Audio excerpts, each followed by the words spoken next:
Hello, day 25. Take up coloring. Do some artwork. Color with different colors. Colors also strengthen the mental health.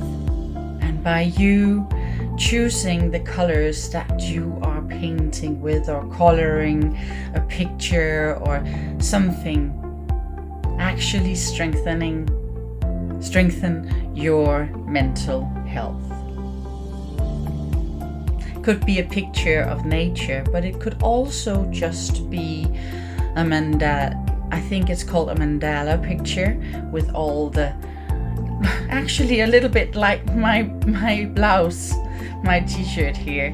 It could be like that, coloring and choosing the favorite colors that you like. So today it's about coloring. Take care, stay safe, and try to do some coloring.